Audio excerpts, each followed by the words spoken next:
Hey there, everybody, and welcome to this presentation on how have we become a society of narcissists. I'm your host, Dr. Elise Snipes. Now, what we're talking about here is a general characterization. We're not talking about necessarily narcissistic personality disorder, because narcissistic personality disorder has to begin sometime during childhood or adolescence and is persistent and occurs in multiple situations, not just at work, not just in relationships, but in multiple different areas. It's pervasive throughout the person's life. It's inflexible. It's not like they behave that way sometimes, but not others. So it's really important for us to examine that. Another characteristic of a personality disorder is that it is culturally inappropriate. The culture is not supportive of that kind of behavior. And I want you to think about that for a second, because I would argue, obviously you can tell from the title, that our society has really, in many cases, started to embrace narcissistic behavior. And I'm curious as to why. So here are some of my thoughts. Traits of a narcissist. Well, the first trait that we're going to talk about is exaggerating achievements. They need to be recognized as superior. In the DSM-5 TR, they talk about it as grandiosity. Well, why would somebody behave that way? Because remember, behavior is communication. We don't do things that aren't rewarding. So if the behavior was punished, we wouldn't probably do it again, or at least not continue to do it and continue to get punished. That just doesn't make any sense. So the behavior is being rewarded in some way, and the behavior is serving a function, is communicating something. So what might that be? Well, in this case, I hypothesize that exaggerating achievements, needing to be recognized as superior, may preserve people's self-worth. Well, where does that come from? Theoretically, the person doesn't already have a good, strong self-esteem. And why might that be happening? Well, at home, they may be experiencing, or as children, they may be experiencing what we call ACEs, or adverse childhood experiences. And those are at the core, in my opinion, of the majority of personality disorders out there. If we look at the personality disorders and we look at the child's experiences growing up, we often see abuse, neglect, mental illness or addiction in the household, abandonment. And those are all core issues that contribute to later life problems. Exaggerating achievements. If the child was neglected or ignored when they were growing up because the parent didn't have time for them, didn't want to spend time with them, or the parent was just too depressed or anxious because of what was going on in their life to be able to attend to them, then the child may have started trying to develop achievements, started trying to be the best and get rewards for their behavior to try to get that caregiver's attention. They may have been abandoned. And this can happen through divorce, if a parent goes to jail, if a parent just walks out one day. There are a lot of ways that children can experience abandonment. But for that child, they may be left saying, what did I do? How is it? What did I do wrong? What can I do to get this back? Or how can I make up for driving this caregiver away? And as a result, they again may try to be the best at things, to get rewards and achievements to be highlighted in order to try to retain the attention, the love, the care of the remaining parent, or to at least try to get the remaining parent to pay attention to them.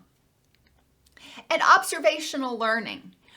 Parents may exaggerate achievements in what they do, and they may be very good manipulators of other people. And if a child grows up in this environment and sees what's going on, then they may learn that this is an appropriate way to behave. So they can just straight learn it from parents, not from adverse childhood experiences, but from parents who exhibit these behaviors. And then we want to ask, well, where did the parent learn these behaviors, and why did the parent learn these behaviors? Social media is another avenue in which a lot of people may learn to exaggerate achievements and need to be recognized as superior. Think about the desire that people have to get a certain number of likes or thumbs up or shares on a post or a tweet or a whatever they call it on Instagram or TikTok. We have created that environment where we are measuring our worth by how much attention we can get.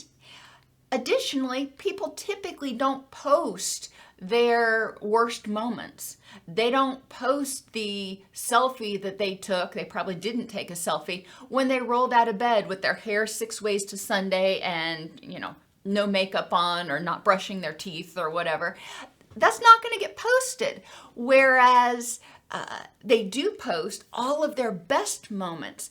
So when you look at their feed, whatever social media it's on, you see ongoing best moments. You don't see those other times that they choose not to share.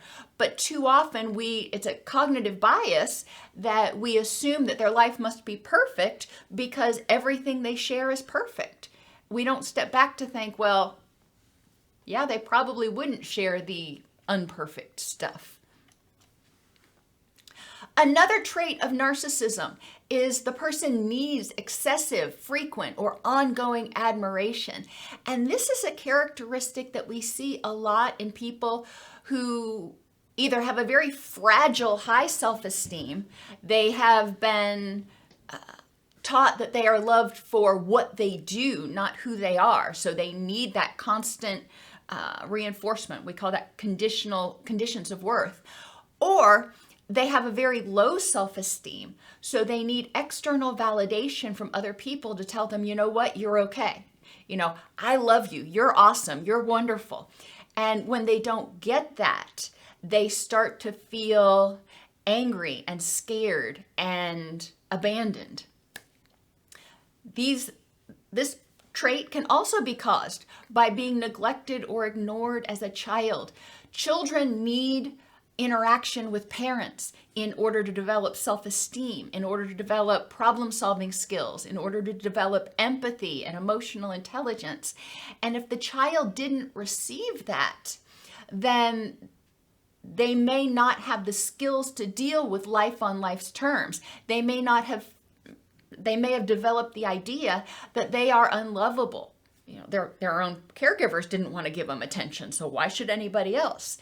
And this need for excessive ongoing admiration may be a way to try to replace that thing that they didn't have as a child.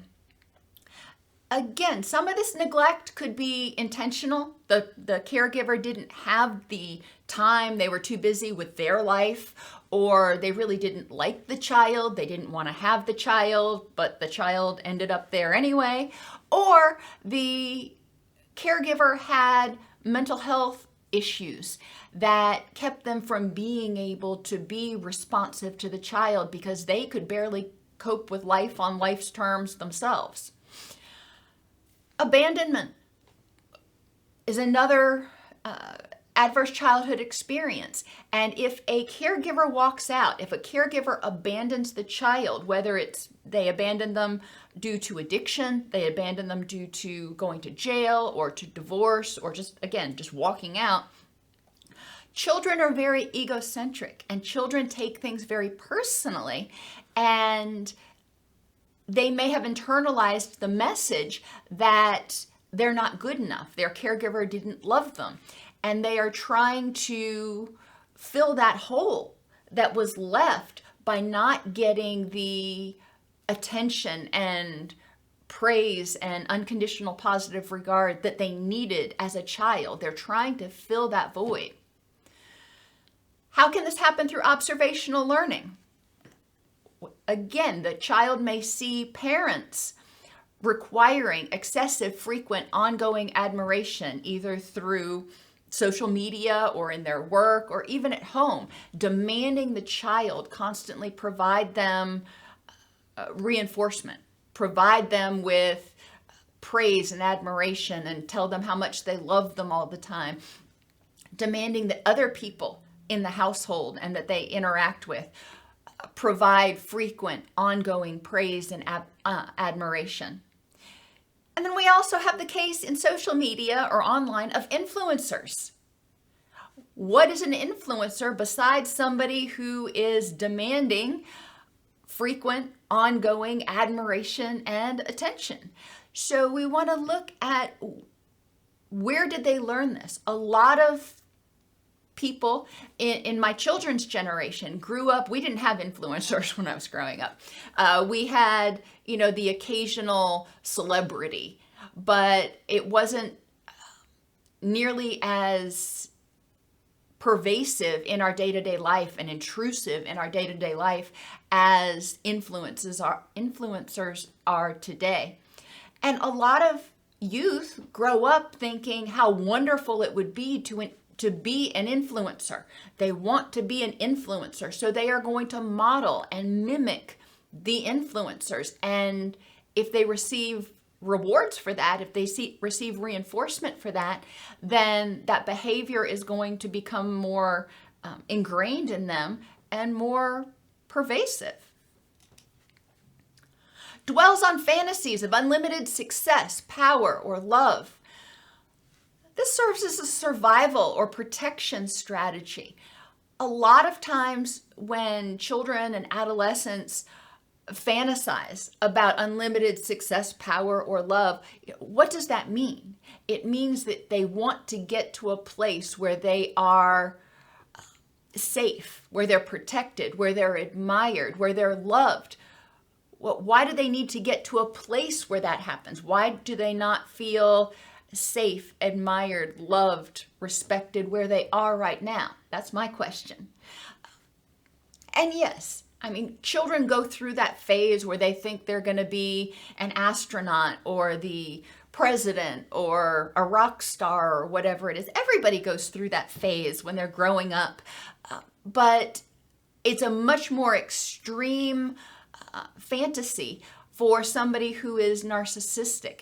They go after that at all costs because they think that's the only way that they can feel safe in life, that they can feel happy, that they can feel loved.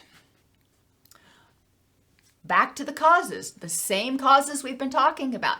If they were abused, and this is one we haven't talked about yet, but if they were abused, they may get in their head, I will not be a victim anymore. I am going to get to a place where I am successful and I can leave this all behind, where I'm powerful and I'm safe, where I can be loved instead of abused. That totally makes sense. They put on this armor to try to protect themselves, and they work incessantly towards getting to this place where they can feel safe and loved. Neglected or ignored. Well, this child or adolescent may want to get to a place where people actually acknowledge them. They feel ignored. They feel like nobody notices that they exist, that nobody cares that they exist.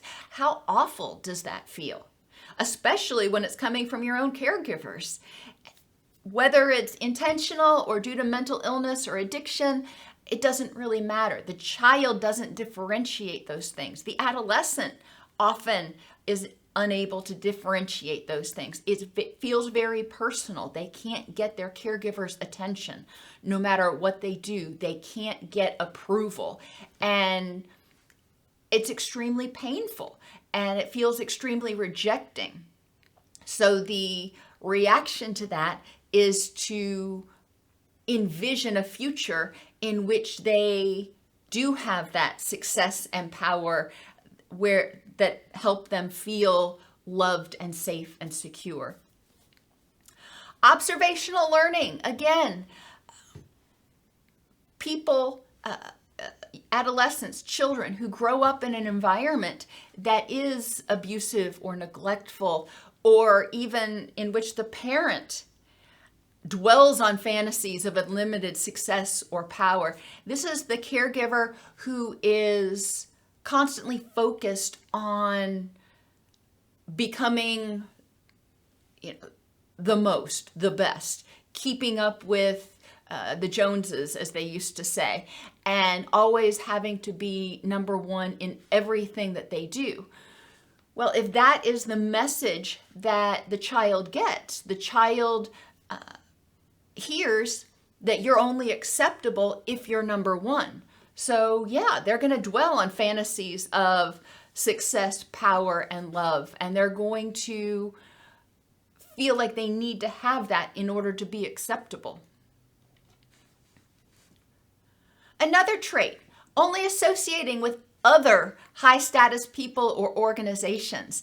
And that implies that the individual thinks that they are already high status in one way or another. Now, some people who display narcissistic traits may believe that. They may believe that, look at all these awards I've gotten.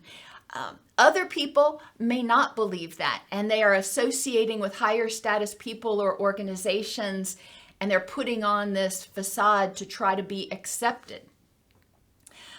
Sometimes this happens because the person is saying, I'm going to associate with these high status people or organizations so I can break out.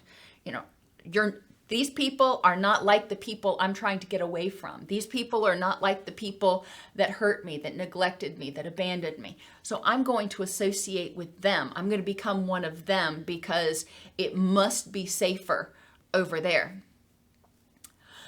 Another reason it may happen is that the person needs to be accepted by the people the attachment figure respects. So if their caregivers said that, in order to be, they always highlighted people who went to Ivy League schools or who were in this club or that club, then the child may grow up thinking, well, I have to do that in order to be acceptable, in order to be perceived as worthy by my attachment figures. I need to be associating with those people that my attachment figures actually respects, because I don't associate with them now, or not yet, and they don't respect me. So maybe if I'm part of that group, then they'll actually notice me. This obviously can come from the child or adolescent being neglected or ignored, or even the adult being neglected or ignored because of the people in their life are overwhelmed with other stuff. The people in their life are too focused themselves on trying to get safe, feel safe and empowered. Parents may only associate, or caregivers may only associate with other high status people. So the child may learn from an early age, these are the people that it's okay to associate with, and these are the people it's not okay to associate with. And that is a message that is strongly ingrained from childhood. And social media can also do the same thing. It's very clear on social media who the people are that you want to associate with based on who your social group associates with. And you can get very clear messages that it's only okay to associate with people that have certain opinions, values, or organizations that have certain opinions or values. So it's important to really look at how is our culture shaping the way we dichotomize who we spend time with and who it's not okay to spend time with. Another trait, entitlement or expectations of favorable treatment. This is one that is not uncommon, and it can be a part of fantasy fulfillment. If the person has these fantasies of unlimited power and success, then they may feel entitled. They may expect favorable treatment. They may have learned growing up that they can get their own way by demanding it, either by watching their parents act entitled and get their own way, or by acting entitled themselves with their parents and getting their own way. So it can be something that is reinforced in a behavior that's reinforced in the child. Social media can do the same thing when we observe online certain people, certain groups demanding favorable treatment, having expectations of favorable treatment, and we see that working for them, then it can be reinforced in everybody who's watching. That's what we call social learning. Another cause could be that the person feels they've already paid their dues. They feel like they experienced neglect or abandonment as a child, and now they're entitled to a break. And they're entitled to some special treatment because they've already had the world crap on them. And that comes from a place of being wounded and anger and resentment. But it makes sense. I challenge you to think about people that you know that have experienced neglect, abuse, abandonment. And my guess is you'll find at least one or two in there who do have this attitude of, I've already paid my dues, so I deserve to get a little bit of a break now. I deserve to experience some rewards. Exploits others for personal gain. With a person that is narcissistic, relationships are a means to an end. They will help the person advance in some way or help them gain status. They often ignore people's boundaries. It doesn't matter what you think or feel, you're going to agree with me. It doesn't matter what you want, you're going to do what I want to do. And they demand commitment. It's not a, do you think I'm worthy? It's a, you will be my significant other. You will do this. You will do that. You will submit. And that helps maintain the facade that they are all that and a bag of chips. If they've got people around them who help elevate their status, and it creates a sense of safety. If they're able to demand commitment and invade others' boundaries and they're allowed to do it, then it gives them a sense of power and control. And when they feel in control, they feel safer. Abuse, obviously, we can see how this could happen from abuse and neglect. If the child or adolescent or even adult was abused or neglected, they may figure out that other people can be scary and it can feel dangerous if they're not in control. And so they develop this persona, if you will, that sees other people not as human beings, not as lovable entities, but as pawns in their game of life. They may have seen this in parents. They may see this in social media. I mean, we see on the internet all the time, whether it's social media or the news or whatever, people exploiting other people for personal gain. And sometimes it's successful for them, sometimes it's not. And the people who try this, if you will, and the behavior is rewarded, then of course they're probably going to do it again. The person is unwilling, and I have that bolded and underlined because I think it's important to recognize it's not that they don't have empathy. It doesn't exist in them. They're cold, but they're unwilling to empathize. And that may mean that they empathized before and they got hurt, and now they put up this wall, and it's a huge, thick wall that keeps everybody out and keeps them from empathizing, because if they empathize, then they might care. Unwillingness to empathize may help them feel safer because it prevents them from feeling a connection or an attachment with anybody. Empathy is also a skill that we learn over time, and the child that grew up in a very chaotic environment or where there was a lot of mental illness or domestic violence or what have you may have never learned how to effectively empathize with others because they had their boundaries violated so often. They were told how to feel, they were told how to think, they were told what to do. They never experienced somebody saying, oh, it seems like you feel this way. They never were taught the difference between being assertive and being aggressive. This can happen in abusive households, neglectful households. If a child's abandoned, it may be really hard for them. Remember, children think dichotomously. The person is either all good or all bad. And adolescents also have difficulty understanding all the multiplicity of reasons why somebody may do something. And a lot of times adolescents still internalize a lot of behavior. And if they're abandoned, then it feels very personal, and they may be so angry that they don't want to empathize with the other person. They're unwilling to empathize with that caregiver or person who abandoned them because they're angry. They feel, remember, anger is a response to a threat. They feel terrified inside. And so they may just cut that off and not empathize at all. Envious of others, or believes that others are envious of them. Well, envy is a form of anger.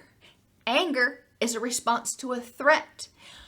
People who are narcissists, remember we talked earlier about needing to be the best. And if they don't feel like they're the best, then that means they may not be loved, because they're only loved if they're the best. And that is terrifying. Therefore, when they see other people that are more successful, they may envy them, because that does represent a threat to their power, to their security, to their love. They may need others to be envious of them to help them feel safe. If others are envious of them, it may mean to the person who is narcissistic that, hey, I have something that they want. That means I am in a power position. That means I'm safer.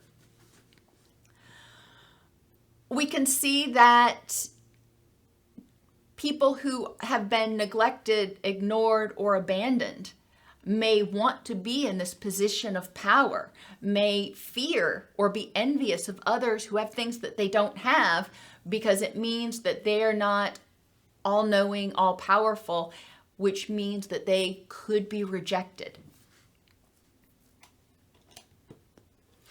Arrogant or patronizing attitudes. This may be a behavior that helps the person create safety. It's bluster to disarm the threat. If somebody comes at a narcissist with contradictory information or even constructive feedback, they may respond in a patronizing way like, oh, bless your heart, aren't you cute?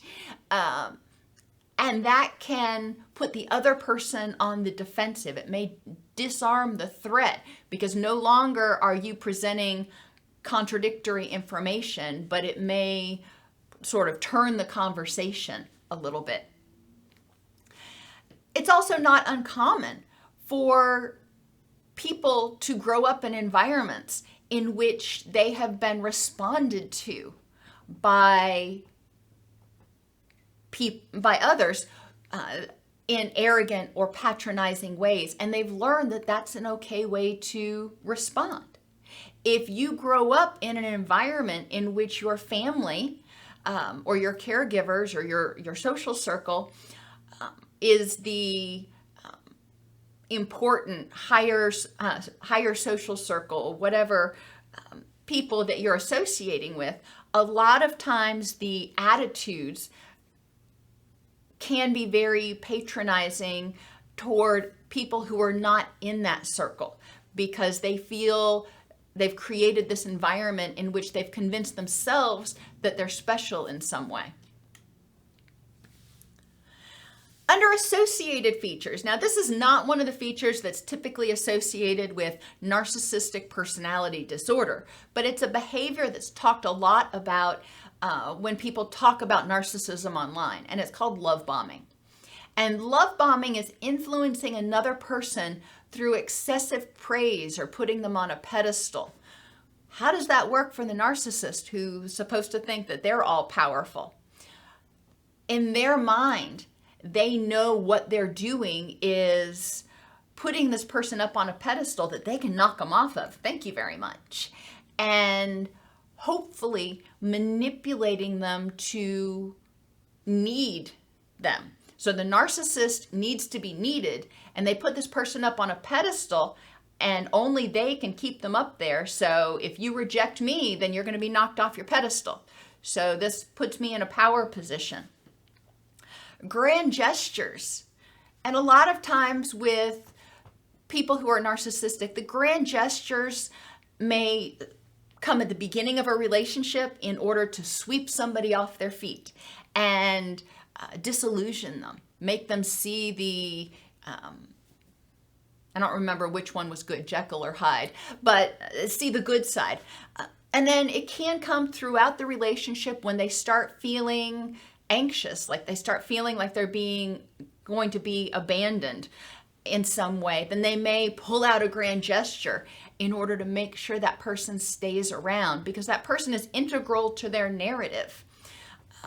Grand gestures generally are not out of the goodness of their own heart. Grand gestures are designed to help keep the person around, keep them at arm's length.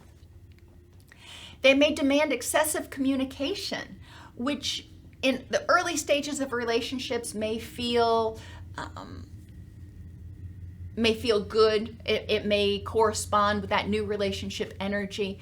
But in many cases, this excessive communication is designed to make sure that that person is on a short leash, so to speak.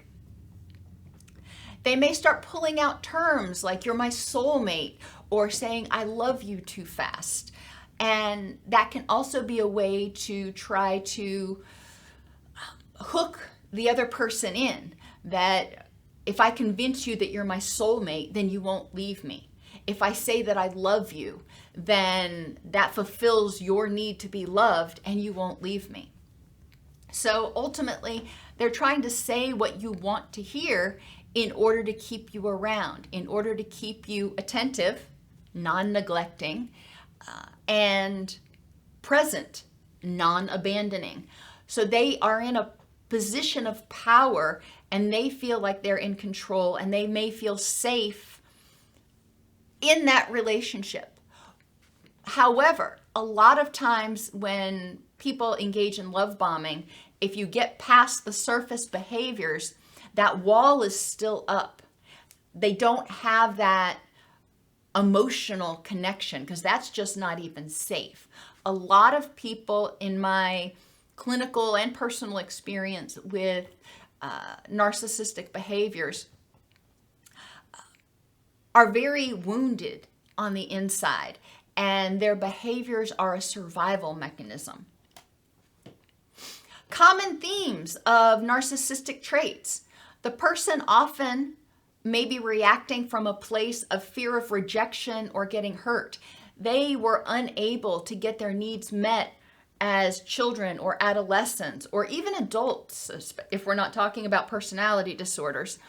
And so they've developed this alternative, blustery, arrogant persona in order to try to make themselves feel like they are all that and a bag of chips, in order to try to convince themselves that they're lovable, and in order to try to make themselves feel safe from abandonment and rejection. They're often striving for safety and empowerment and approval from others, and often as well from themselves. They may not even approve of themselves. Nobody approved of them, and they didn't learn to love themselves for who they are. And these are all essential features. Now remember, narcissism is a personality disorder on the far end of the spectrum, but it is also a character trait that some people display in certain circumstances, and we need to look at the ways that it is culturally sanctioned. In what ways do we as a culture actually support and nurture this behavior, and what might we need to do differently? Some strategies might include increasing awareness of the functions of narcissistic behavior and the associated beliefs. So why do I do this? And what beliefs do I have that make me feel that I need to act in this way? Mindfulness of how narcissistic behaviors impact a person's ability to have a rich and meaningful life. When I act this way, does it help me move closer to this rich and meaningful life that I really crave and desire, or does it move me further away? And developing secure attachments in all or most relationships, not just with children or parents, but in most relationships, providing positive regard, the unconditional type. I like you or love you for who you are. You are an individual worthy of love. Responding consistently to the person, whether it's your friend or your family member. It's not a Jekyll Hyde. They're not wondering, well, how is this person going to react this time? Last time they reacted fine, but the time before that, not so much. I'm not sure what to expect. Or will they have time for me, or will they not have time for me? So responding consistently means being there. Acknowledging the other person's feelings. And this is where that empathy comes in.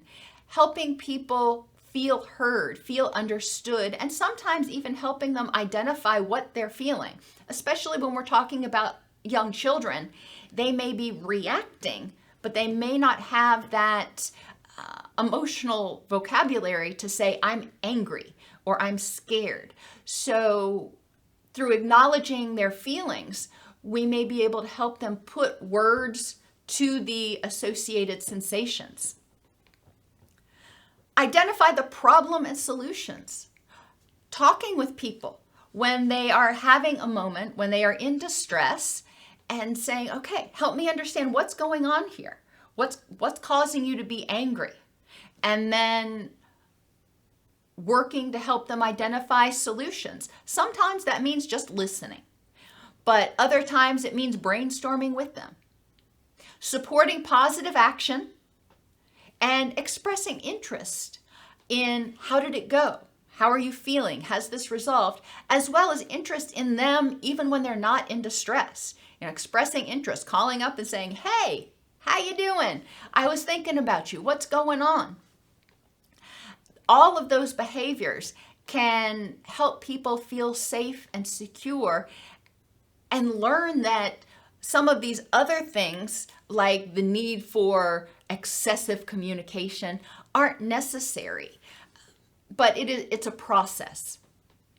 And finally, examining cognitive biases. These are mental mistakes we make, such as the one I talked about with social media, where we assume that somebody's life's perfect because that's all we see. All we see is the perfect stuff, so they must be over the moon happy and have a perfect life. Is that really true? Or are we basing our assumptions on limited information? Narcissistic behaviors often develop in childhood and adolescence as a result of direct or indirect reinforcement. They may have received praise or positive outcomes for their behaviors, and it may have created safety and empowerment by acting a certain way. It may have helped them feel in control in a very chaotic situation. Many unhelpful behaviors represent the only way the person found to survive or cope with chaotic, neglectful, or abusive environments. People who don't know how to or refuse to behave differently will often model or teach these behaviors to their children and people around them. Part of breaking the cycle means providing caregivers healthier tools so they can teach children these tools in order to help them feel safe and empowered and create these secure attachments that we know are so critical to later life health and happiness.